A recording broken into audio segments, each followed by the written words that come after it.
আসসালামু আলাইকুম। আশা করি সবাই ভালো আছো। তোমাদের এর 12 অধ্যায়ের দ্বিতীয় টপিক নিয়ে কথা বলবো। দ্বিতীয় টপিক হচ্ছে ডিএনএ। বংশগতি বস্তুর দ্বিতীয় উপাদান হচ্ছে ডিএনএ। এই ডিএনএ হচ্ছে ডিঅক্সিরাইবোনিউক্লিক অ্যাসিড।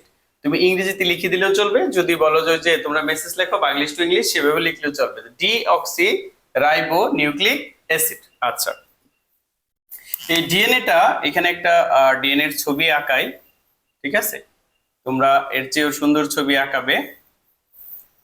এটা হচ্ছে মূলত একটা ডিএনএ এর ছবি। হ্যাঁ, এই ডিএনএ এখান থেকে দেখে তুমি অনেকটাই বলতে পারবা ডিএনএ এর মধ্যে কয়টা সূত্র আছে। দুইটা সূত্র আছে, তাহলে তুমি বলতে পারো এটা ডিএনএ দ্বিসূত্রক। দ্বিসূত্রক, হ্যাঁ, দ্বিসূত্রক। এটা দেখতে অনেকটা দেখো সাপের মতো পেঁচানো, তাই না? তাহলে বলতে পারো সর্পিলাকার। সর্পিলাকার, ঠিক আছে, সর্পিলাকার। আর এটা পেঁচানো সিঁড়ির মতো বলতে পারো, পেঁচানো সিঁড়ির মতো, ঠিক আছে, সিঁড়ির মতো, তাই না? এটা আরেকটা শব্দ পাবা হচ্ছে পলিনিউক্লিওটাইড দ্বারা গঠিত। পলিনিউক্লিওটাইডটা কি আমরা একটু পরে সেটা আলোচনা করব, তাহলে বুঝতে তোমাদের সুবিধা হবে। আর এই ডিএনএটা প্রথম আবিষ্কার করে হচ্ছে আবিষ্কার, এটা তোমাদের এমসিকিউতে আসে, আবিষ্কার, ঠিক আছে, দুইজন বিজ্ঞানী করে থাকে। একজন হচ্ছে মার্কিন বিজ্ঞানী, মার্কিন বিজ্ঞানী ওয়াটসন,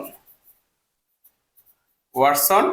আর দুই নাম্বার হচ্ছে ইংরেজি বিজ্ঞানী, ইংরেজ, হ্যাঁ, ইংরেজ বিজ্ঞানী ক্রিক, ক্রিক। এই দুইজন 1953 সালে বলে যে ডিএনএ দ্বিসূত্রক বা ডিএনএ ডাবল হেলিক্স সম্পর্কে ধারণা দেন। হেলিক্স, ঠিক আছে, ডিএনএ ডাবল হেলিক্স বা ডিএনএ দ্বিসূত্রকের প্রস্তাব দেন। এখন এই 1953 সালে ওনারা এই প্রস্তাব দিলেন এবং তারপরেই 1962 সালে, 1962 সালে এই ডিএনএ দ্বিসূত্রক বা ডাবল হেলিক্সের আবিষ্কারের জন্য ওয়াটসন এবং ক্রিক নোবেল পুরস্কার পায়। ঠিক আছে, আসো ডিএনএ এর ভিতরে আর কি কি আছে আমরা দেখতে চাই।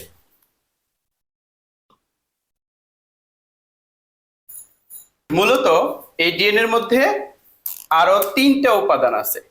এক নাম্বার উপাদান হচ্ছে 5 কার্বন শর্করা, 5 কার্বন শর্করা। আর দুই নাম্বার আছে নাইট্রোজেন, নাইট্রোজেন বেস বা ক্ষার, ঠিক আছে, তোমরা 5 কার্বন শর্করা বা পেন্টোজ সুগার বলতে পারো। আর তিন নাম্বার আছে অজৈব ফসফেট, অজৈব ফসফেট, ঠিক আছে। এই তিনটা 5 কার্বন শর্করা, নাইট্রোজেন বেস আর অজৈব ফসফেট, এই তিনটাকে একত্রে বলে নিউক্লিওটাইড, নিউক্লিওটাইড, ঠিক আছে। এই তিনটাকে একত্রে বলে নিউক্লিওটাইড। আর এই ধরনের নিউক্লিওটাইড আছে এখানে অসংখ্য, ঠিক আছে। এর জন্য ওই যে প্রথমে বললাম দ্বিসূত্রক, সর্পিলাকার গঠন, তারপর হচ্ছে পেঁচানো সিঁড়ির মতো, এবং এটা পলিনিউক্লিওটাইড দ্বারা গঠিত। পলিনিউক্লিওটাইড মানে বুঝছো তো, এগুলো অনেকগুলা নিউক্লিওটাইড। পলি মানে হচ্ছে অনেক, বহু, ঠিক আছে।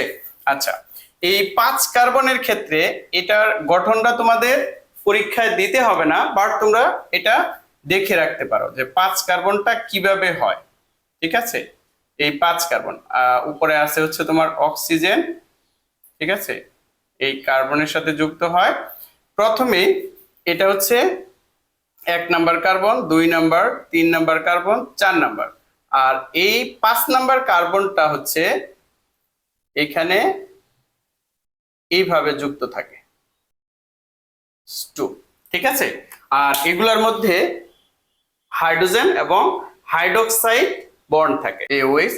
আর এখানে তোমরা সহজে মনে রাখতে পারবা এটা হলো OH, নিচে হচ্ছে H, আবার উপরে H, নিচে OH, উপরে সেম হবে H আর হচ্ছে OH, ঠিক আছে। এই হচ্ছে পেন্টোজ সুগার বা 5 কার্বন বিশিষ্ট, ঠিক আছে। এটা তোমাদের পরীক্ষায় দেওয়ার দরকার নেই, এটা মূলত হচ্ছে ইন্টারমিডিয়েটে রয়েছে, তোমাদের এসএসসি লেভেলে এটা নাই। আচ্ছা, এবার এইখানে দেখো আছে অজৈব ফসফেট। অজৈব ফসফেট বলতে PO3, এই অজৈব ফসফেট আর ফসফরিক অ্যাসিড। তোমাদের এই অজৈব ফসফেট বলতে এখানে কিন্তু ফসফরিক অ্যাসিড নেই, এই বিষয়টা একটু মনে রাখা দরকার। এই যে নাইট্রোজেন বেস বা ক্ষার, এই নাইট্রোজেন বেস বা ক্ষারটা হচ্ছে আবার দুই ধরনের।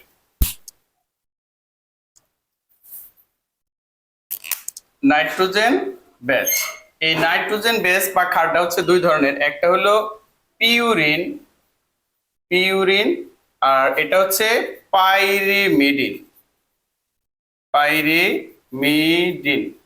এসএসসি লেভেলে এই ডিএনএ এর গঠন তোমাদের খুবই গুরুত্বপূর্ণ, ঠিক আছে, পরীক্ষায় আসবেই, ব্যাপারটা এরকম। এই পিউরিনটায় আবার দুইটা উপাদান আছে, এক নাম্বার হচ্ছে এডেনিন, দুই নাম্বার হচ্ছে গুয়ানিন, ঠিক আছে, এডেনিন, গুয়ানিন। আর এই পিউরিন হচ্ছে আবার দুই প্রকার, এক হলো সাইটোসিন, ঠিক আছে, আর হচ্ছে থাইমিন, থাইমিন হচ্ছে টি, ঠিক আছে। এবার এই এডেনিনের সাথে ডাবল বন্ড বা দুইটা হাইড্রোজেন দ্বারা যুক্ত থাকে হচ্ছে থাইমিন, অর্থাৎ পিউরিনের একটা বেস আর হলো পাইরিমিডিনের একটা বেস, এই দুইটা অর্থাৎ দ্বিবন্ধন দ্বারা এডেনিনের সাথে থাইমিন যুক্ত হয়। আর গুয়ানিনের সাথে সাইটোসিন তিনটা বন্ধন দ্বারা যুক্ত হয়। এখানে একটা মনে রাখার বিষয়, পিউরিনের সাথে পিউরিন কখনোই যুক্ত হবে না বা বন্ধন গঠন করবে না, বিষয়টা বুঝতে পেরেছ? আচ্ছা, এবার এখানে এগুলো কিভাবে গঠিত হয়, যে একটার সাথে এডেনিন ডাবল বন্ড থাইমিন, আর হলো সাইটোসিন ডাবল বন্ড গুয়ানিন, এইভাবে অসংখ্য বন্ড গঠন করে, ঠিক আছে। আর এখানে দেখো যে একটা এই যে পূর্ণ ঘূর্ণন, অর্থাৎ এই এস আকৃতি, ধরো এখানে এস আকৃতি, ঠিক আছে, এস আকৃতি, এইভাবে একটা বন্ধন গঠন করতে, অর্থাৎ একটা ডবল হেলিক্স তৈরি করতে, যার দৈর্ঘ্য পরিমাপ করা হয় 34 অ্যাংস্ট্রম। অ্যাংস্ট্রম আবার জিনিসটা কি? দৈর্ঘ্য পরিমাপের একটা একক, যেহেতু এটা ক্ষুদ্রতম একক। এই একটা অ্যাংস্ট্রম বা এক অ্যাংস্ট্রম সমান 10⁻⁻10 মিটার, ঠিক আছে। এরকম একটা হেলিক্সে এরকম পরিপূর্ণ হইতে নিউক্লিওটাইডের মধ্যে এখান থেকে এই পর্যন্ত দূরত্ব হচ্ছে এখানে 10টা নিউক্লিওটাইড গঠন করে। তাহলে একটার ক্ষেত্রে এখানে দৈর্ঘ্য কত হবে? 34/10 সমান হচ্ছে 3.4 অ্যাংস্ট্রম। প্রতিটা হেলিক্সের ক্ষেত্রে এখানে উপরে এবং নিচে, উপরে আর হচ্ছে নিচে, এটার যে দৈর্ঘ্যটা হবে, এটার যে দৈর্ঘ্য হবে সেটা হচ্ছে 3.4 অ্যাংস্ট্রম, ঠিক আছে। এখানে আরেকটু বলে নেই, তোমার এখানে ব্যাসটাও চলে আসতে পারে, যেটার ব্যাস কত স্যার? ব্যাস হচ্ছে 20 অ্যাংস্ট্রম, ঠিক আছে। মোটামুটি এই তথ্যগুলা যদি তোমরা ডিএনএ এর গঠনের মধ্যে অ্যাড করতে পারো, তাহলে আশা করি 15 নম্বর পাবে। অবশ্যই চিত্রটা সুন্দর করে আঁকানোর চেষ্টা করবে।